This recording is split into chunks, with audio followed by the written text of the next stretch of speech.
बच्चों, कैसे हो आप सब। उम्मीद करता हूँ कि आप सभी अपने घरों में सुरक्षित होंगे और साथ ही साथ पढ़ाई भी कर रहे होंगे। तो आज के इस क्लास में हम लोग वर्ग तथा वर्गमूल के बारे में अध्ययन करेंगे और इसमें गुणनखंड विधि द्वारा वर्गमूल कैसे निकालते हैं इसके बारे में पढ़ेंगे। ठीक है। वर्ग तथा वर्गमूल। वर्ग यानी स्क्वायर, अंग्रेजी में इसको हम क्या कहते हैं, स्क्वायर। कैसे निकालते हैं वर्ग, तो पिछले वीडियो में मैंने आपको घातांक के बारे में पढ़ाया था और वहाँ पर बताया था कि किसी भी संख्या का घात अगर 2 है तो हम उसे उस संख्या का वर्ग कहते हैं। अर्थात किसी संख्या की घात 2 को उस संख्या का वर्ग कहते हैं। जैसे एक उदाहरण ले लेते हैं। जैसे हमने यहाँ 5 की घात 2 लिखा। अब 5 की घात 2 का मतलब क्या होता है कि 5 का 2 बार गुणा करना है। 5 गुणे 5 और 5 का 5 में गुणा करेंगे तो कितना आएगा, 25। यानी 5 की घात 2 का मान कितना आया, 25। अर्थात 5 का वर्ग क्या हुआ, 25। क्लियर। तो 5 का वर्ग मतलब क्या हुआ कि 5 का 2 बार गुणा करना है।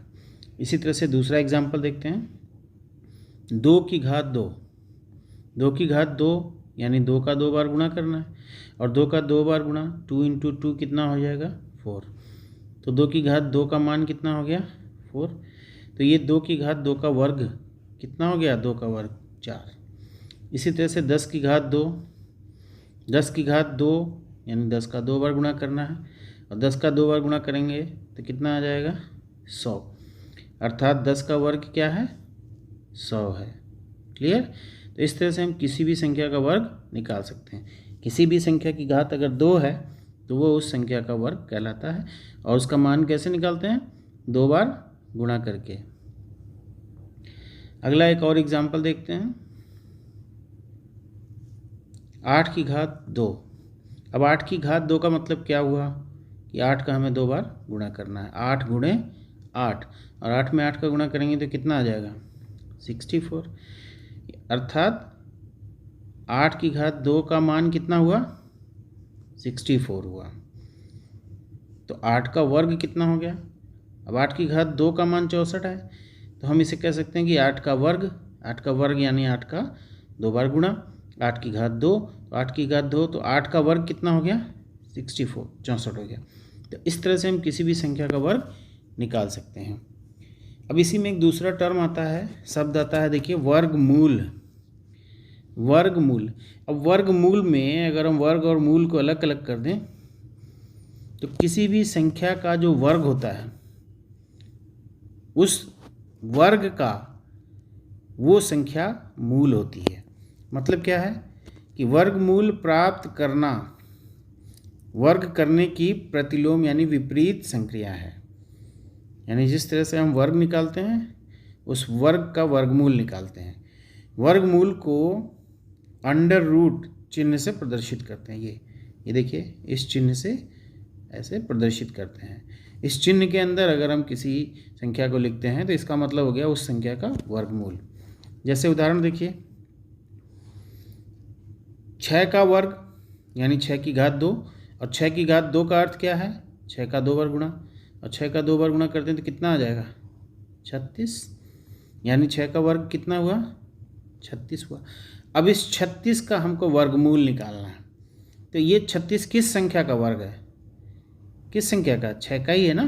6 का वर्ग करने पे ही तो 36 आया।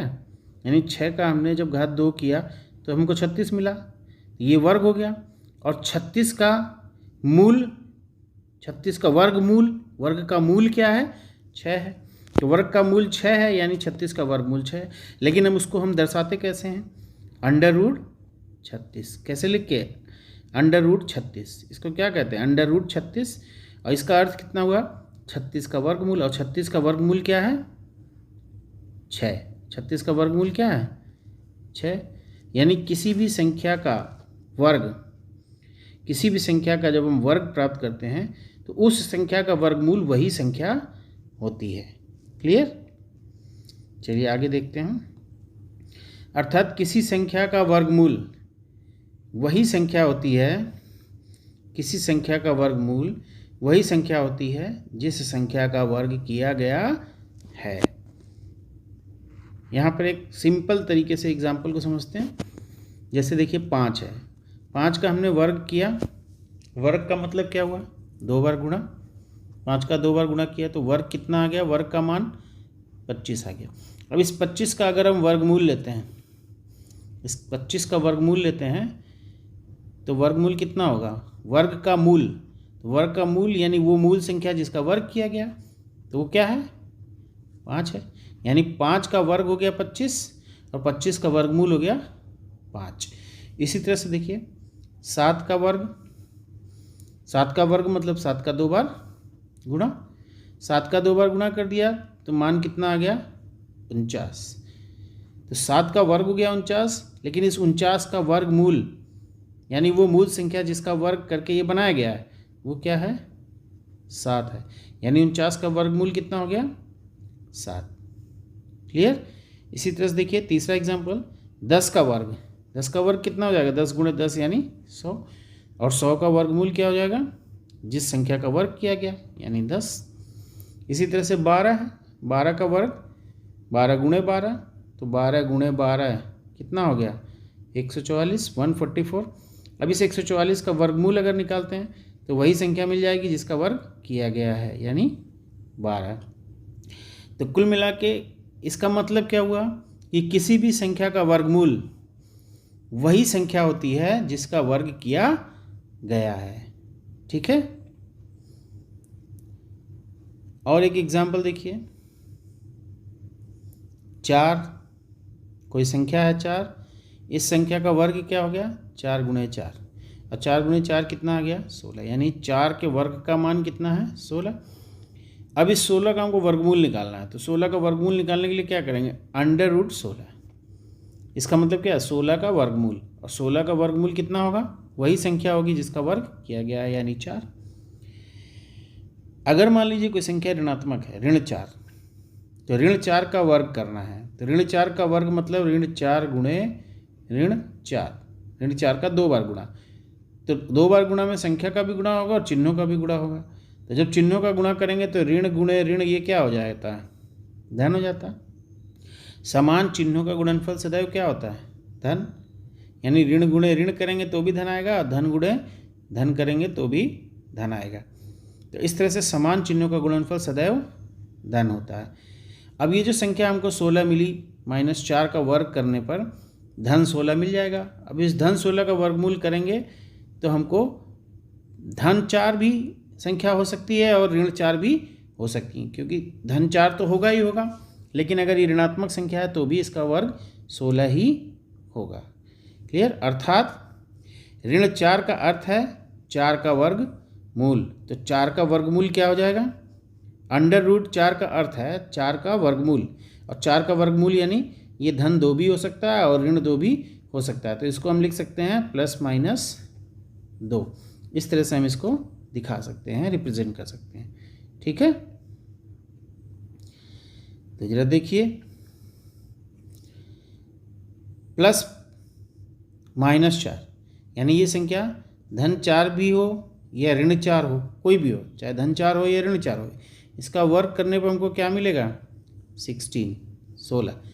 इस 16 का वर्गमूल करने पर ये संख्या धनात्मक यानी धन 4 भी हो सकती है और ऋण 4 भी हो सकती है, क्योंकि हमने देखा था कि ऋण 4 का भी वर्ग करने पर हमको 16 मिलता है और धन 4 का वर्ग करने पर भी 16 मिलता है। इसका मतलब क्या हुआ कि 16 का वर्गमूल करने पर उसका जो मूल संख्या होगी वो धनात्मक या ऋणात्मक दोनों हो सकती है। +-x, तो +-x का वर्ग क्या हो जाएगा? x², और x² का वर्गमूल फिर से क्या हो जाएगा? x हो जाएगा। यानी वर्गमूल निकालने पर हमको वही संख्या प्राप्त होती है जिसका हमने वर्ग किया है। अब देखिए रूल क्या है? 0 का वर्ग तथा वर्गमूल हमेशा 0 ही होता है। 1 का वर्ग तथा वर्गमूल हमेशा 1 ही होता है, यानी ये सबसे छोटा वर्गमूल है 1। अब परिमेय संख्याओं के वर्ग तथा वर्गमूल के बारे में थोड़ा सा देखते हैं। परिमेय संख्याएं क्या होती हैं? सभी को पता है, आपको याद होगा। परिमेय संख्याओं के बारे में मैंने आपको बताया हुआ था नंबर्स में। जो हमारा नंबर सिस्टम वाला वीडियो था उसमें हमने आपको परिमेय संख्याओं के बारे में बताया था। परिमेय संख्याएं का मतलब दो संख्याओं का अनुपात, दो संख्याओं का अनुपात। और दो संख्याएं क्या है? पूर्णांक हैं, यानी ऐसी संख्याएं जिन्हें हम x बटे वाई के रूप में लिख सकते हैं, जहां x और y पूर्णांक हैं, होल नंबर हैं, लेकिन y का मान कभी भी जीरो नहीं हो सकता है, यानी न्यूमरेटर कभी भी जीरो नहीं हो सकता है। ठीक है, तो अब देखिए यहाँ पर अगर ये संख्या प्लस x बटे वाई है तो इसका वर्ग एक्स स्क्वायर बटे वाई स्क्वायर बनेगा, और अगर ये संख्या ऋण x बटे वाई है तो भी इसका वर्ग एक्स स्क्वायर बटे वाई स्क्वायर ही बनेगा, क्योंकि समान चिन्हों का गुणनफल धनात्मक होता है। अब इस एक्स स्क्वायर बटे वाई स्क्वायर का अगर हम वर्गमूल निकालते हैं तो वर्गमूल फिर से वही संख्या आ जाएगी जिसका हमने वर्ग किया है, यानी एक्स अपान वाई। तो ये संख्या धन एक्स अपान वाई भी हो सकती है और ऋण एक्स अपान वाई भी हो सकती है। एक एग्जाम्पल देखिए, उदाहरण थे 2/3 का वर्ग, यानी 2/3 की घात 2। अब 2/3 की घात 2 का मतलब क्या है? 2/3 का 2 बार गुणा, 2/3 गुणे 2/3, तो 2 डिनोमिनेटर का मल्टीप्लिकेशन कर लेते हैं 4, और नीचे न्यूमरेटर 3 गुणे 3 बराबर 9, यानी कितना आ गया? 4/9। तो 4/9 क्या हुआ? 2/3 का वर्ग हुआ। अब इस 4/9 का अगर हम वर्गमूल निकालें तो हम कहते हैं कि 4/9 का वर्गमूल, या हम वर्गमूल के चिन्ह के साथ इसको 4/9 लिख लेते हैं। तो 4/9 का मान कितना हो जाएगा? उसका वर्गमूल, यानी 2/3, जिस संख्या का वर्ग किया गया है। तो संख्या धन 2/3 हो या ऋण 2/3 हो, उसका वर्ग क्या होगा? 4/9, और 4/9 का वर्गमूल क्या होगा? धन 2/3 या ऋण 2/3। ठीक है, तो इस तरह से एक दो और एग्जाम्पल लेकर आप अपनी किताब से क्वेश्चंस देखकर प्रैक्टिस कर सकते हैं, ताकि आपको अच्छी तरह से समझ में आ जाए। अगर कोई डाउट है तो आप हमसे पूछ सकते हैं। एक दूसरा उदाहरण देखते हैं, +4/5 या -4/5। इसका वर्ग करने पर क्या आ जाएगा? 4 का वर्ग और 5 का वर्ग, यानी 16/25। अब इस 16/25 का अगर हम वर्गमूल निकालते हैं तो वही संख्या होगी जिसका वर्ग किया गया है, यानी 4/5। तो अब देखिए 4/5 का वर्ग करते हैं तो क्या होता है? 4/5 गुणे 4/5, और 4 को मल्टीप्लाई करते हैं 16, 5 और 5 का गुणा करते हैं 25, तो इसका वर्ग कितना आया? 16/25। इसी तरह से मान लीजिए संख्या ऋण 4/5 है, तो ऋण 4/5 चाहे डिनोमिनेटर में हो या न्यूमरेटर में हो, इसका वर्ग करने पर ये ऋण 4/5 गुणे ऋण 4/5 होगा, ऋण ऋण धन हो जाएगा, और हमारा वर्ग क्या हो जाएगा? 16/25। और 16/25 का वर्गमूल क्या होगा? वही संख्या जिसका वर्ग किया गया, यानी 4/5, जो धनात्मक या ऋणात्मक हो सकती है। ठीक है, चलिए अब देखते हैं पूर्ण वर्ग संख्या क्या होती है। पूर्ण वर्ग संख्या, पूर्ण वर्ग संख्या यानी जिस संख्या के गुणनखंड, जिस संख्या के पूर्ण वर्ग संख्या, पहले इसको समझ लेते हैं। जिस संख्या के गुणनखंड में, यानी किसी संख्या के हम गुणनखंड निकालते हैं और फिर उसके जोड़े बनाते हैं। जोड़े बनाने के बाद अगर कोई अभाज्य गुणनखंड, यानी ऐसा गुणनखंड जिसका जोड़ा नहीं है, शेष नहीं रहता है, तो उसे पूर्ण वर्ग संख्या कहते हैं। यानी जिस संख्या के गुणनखंड में जोड़े बनाने के बाद कोई अभाज्य गुणनखंड शेष नहीं रहता है, उसे पूर्ण वर्ग संख्या कहते हैं। जरा एक उदाहरण से इसको समझते हैं।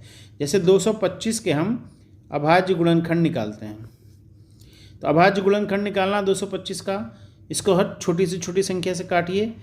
तो सबसे छोटी संख्या 5 है जिससे इसको काट सकते हैं। 5 से काटेंगे तो कितना आएगा? 45।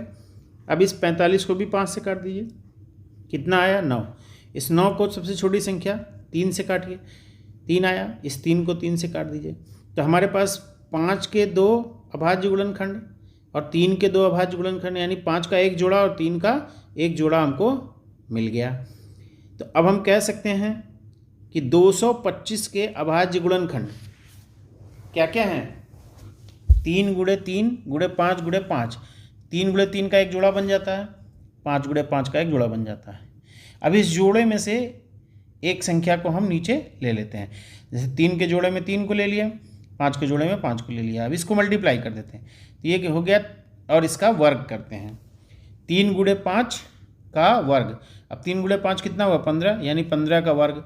तो 15 का वर्ग कितना है? 225। इसका मतलब है कि ये एक पूर्ण वर्ग संख्या है, क्योंकि इसमें कोई भी अभाज्य गुणनखंड नहीं बचा था जिसका जोड़ा ना हो। अर्थात 225 एक पूर्ण वर्ग संख्या है, क्योंकि इसमें कोई अभाज्य गुणनखंड नहीं है, यानी जितने भी गुणनखंड थे वो सब जोड़े में थे। क्लियर? तो इसलिए ये संख्या 225 ये एक पूर्ण वर्ग संख्या है। एक और उदाहरण लेकर समझते हैं। 360 के अभाज्य गुणनखंड। तो देखिए 360 के अभाज्य गुणनखंड पहले निकालते हैं। 360 2 से डिवाइड करिए, 180 फिर 2 से डिवाइड करिए, 90 फिर 2 से, 45 फिर 3 से, 15 को 3 से डिवाइड करिए, फिर 5 को 5 से। तो 360 के गुणनखंड क्या क्या मिल गया हमको? 2 गुणे 2 गुणे 2 गुणे 3 गुणे 3 गुणे 5। यहाँ पे 2 और 2 का एक जोड़ा बन जाता है, 3 और 3 का एक जोड़ा बन जाता है। हमारे पास 2 और 5 ये 2 ऐसे गुणनखंड मिलते हैं जिनका कोई जोड़ा नहीं होता है। अर्थात 360 एक पूर्ण वर्ग संख्या नहीं है। अब जरा रूल देखिए, सम संख्या का वर्ग हमेशा सम संख्या होती है, विषम संख्या का वर्ग हमेशा विषम संख्या होती है। गुणनखंड विधि से पूर्ण वर्ग संख्याओं का वर्गमूल ज्ञात करना। तो यहाँ पर हम लोग वर्गमूल निकालने की गुणनखंड विधि को सीखेंगे, समझेंगे। ठीक है, तो देखिए इसके कुछ नियम हैं, इसको आप आसानी से समझ लीजिए तो आपको वर्गमूल निकालने में आसानी रहेगी। पहला है, सबसे पहले जो संख्या दी है उसके अभाज्य गुणनखंड ज्ञात करते हैं, जैसे अभी हम लोगों ने किया था। अभाज्य गुणनखंड निकाल लेंगे, फिर प्राप्त अभाज्य गुणनखंडों के जोड़े बना लेंगे और प्रत्येक जोड़े में से एक अभाज्य गुणनखंड को ले लेते हैं। अब इन चुने हुए गुणनखंडों का गुणनफल करते हैं और ये जो गुणनफल है यही वर्गमूल कहलाता है। ठीक है, अब जरा एक उदाहरण से इसको समझते हैं। 144 का वर्गमूल, 144 का वर्गमूल, या फिर हम इसको कह सकते हैं कि अंडर रूट 144 का मान क्या होगा। तो देखिए 144 का वर्गमूल निकालते हैं गुणनखंड विधि से। 144 2 से डिवाइड करिए, फिर 2 से, फिर 2 से, फिर 2 से। अब क्या है, 18 के बाद क्या हुआ, 9 आया। 9 को अब 2 से डिवाइड नहीं कर सकते हैं, 3 से कर दीजिए, 3 को 3 से कर दीजिए। तो हमको 144 के अभाज्य गुणनखंड प्राप्त हो जाते हैं। अब ये जो अभाज्य गुणनखंड है वो क्या क्या है? 2 गुणे 2 गुणे 2 गुणे 2 गुणे 3 गुणे 3, यानी यहाँ पर हमको 2 के 2 जोड़े और 3 का एक जोड़ा मिल जाता है। अब इनमें से एक एक संख्या ले लीजिए, 2 गुणे 2 गुणे 3, मान कितना आया? 42। तो 144 का वर्गमूल कितना हो गया? 12। अर्थात अंडर रूट 144 का मान हो गया 12। तो 144 का वर्गमूल 12 होगा और यह एक पूर्ण वर्ग संख्या है क्योंकि इसके सभी अभाज्य गुणनखंड जोड़े में है। ठीक है, दूसरा उदाहरण देखिए। 576 का वर्गमूल निकालना है, यानी अंडर रूट 576 का मान क्या होगा। तो 576 के गुणनखंड विधि से अभाज्य गुणनखंड निकालते हैं। 576 को 2 से डिवाइड करेंगे, फिर 2 से, फिर 2 से, जब तक 2 से कटता है काटते जाएंगे। ठीक है, अब देखिए 9 आया, ये 3 से कटेगा, फिर 3 से कटेगा। तो 576 के अभाज्य गुणनखंड क्या क्या होगा? 2 गुणे 2 गुणे 2 गुणे 2 गुणे 2 गुणे 2 गुणे 3 गुणे 3। तो 2 के यहाँ पे 3 जोड़े और एक 3 का जोड़ा हो गया। इसमें से एक एक अंक ले लीजिए, 2 गुणे 2 गुणे 2 गुणे 3, कितना आया? 24। यानी 576 का वर्गमूल कितना हो गया? 24। 576 का वर्गमूल 24 है, अंडर रूट 576 का मान भी 24 होगा। अगला उदाहरण देखिए, एक परिमेय संख्या 64/25 का वर्गमूल निकालना है। Under root 65/25, 64/25। तो देखिए यहाँ पर इस तरह के परिमेय संख्याओं के लिए रूल याद रखिए कि अंडर रूट a/b बराबर होता है अंडर रूट a/b, यानी ऊपर नीचे डिनोमिनेटर और न्यूमरेटर दोनों का अंडर रूट अलग अलग निकालते हैं।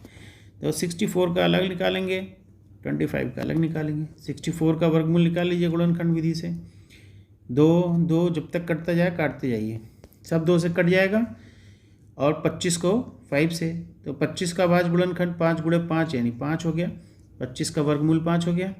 इसी तरह से 64 का वर्गमूल क्या हो जाएगा, 3 जोड़े बन रहे हैं 2 के, 2 गुणे 2 गुणे 2 यानी 2 2 जा 4 और 4 2 जा 8, तो 64 का वर्गमूल 8 हो गया। अर्थात अंडर रूट 64/25 का वर्गमूल 8/5 होगा। क्लियर। चलिए उदाहरण 4, अगला उदाहरण देख लेते हैं। अंडर रूट 16 गुणे 25 का मान निकालना है आपको, तो इसके लिए भी रूल फॉलो करिए। अंडर रूट ए इंटू बी बराबर अंडर रूट ए गुणे अंडर रूट बी, दोनों का अलग अलग अंडर रूट निकाल लेंगे। तो 16 का अलग अंडर रूट निकाल लीजिए, 25 का अलग निकाल लीजिए। तो 16 का 4, 25 का 5, 4 गुणे 5 बराबर 20, यानी इस संख्या का वर्गमूल कितना हुआ, 20। क्लियर। नेक्स्ट एग्जाम्पल देखिए, संयुक्त भिन्न। संयुक्त भिन्न जिसको हम a सही b बटे c के रूप में लिखते हैं, और a सही b बटे c बराबर a गुणे c plus b upon c, यानी a और c का गुणा करते हैं और उसमें b को प्लस कर देते हैं। और इसको पढ़ा कैसे जाता है, a सही b बटा c। उदाहरण देखिए, जैसे 4 सही 29 बटा 49, तो 49 गुणे 4 कर देंगे, फिर 4 में 29 को जोड़ेंगे, 49 गुणे 4 करके फिर 4 जोड़ देंगे, 4 गुणे 49 प्लस 29/49। तो इसको सॉल्व करने में कितना आया, 225/49। यानी ये जो संख्या है संयुक्त भिन्न, उसको हम 225/49 लिख सकते हैं, यानी 225/49 का वर्गमूल हमें निकालना है यहाँ पर। अब ये सरल संख्या हो गई, सरल भिन्न संख्या हो गई। अब इस सरल भिन्न संख्या का हमको वर्गमूल निकालना है, 225/49 का वर्गमूल। 225/49 का वर्गमूल, यह हम इसे कैसे लिख सकते हैं, अंडर रूट 225/49। अब 225 का अलग निकाल लीजिए, 49 का अलग निकाल लीजिए।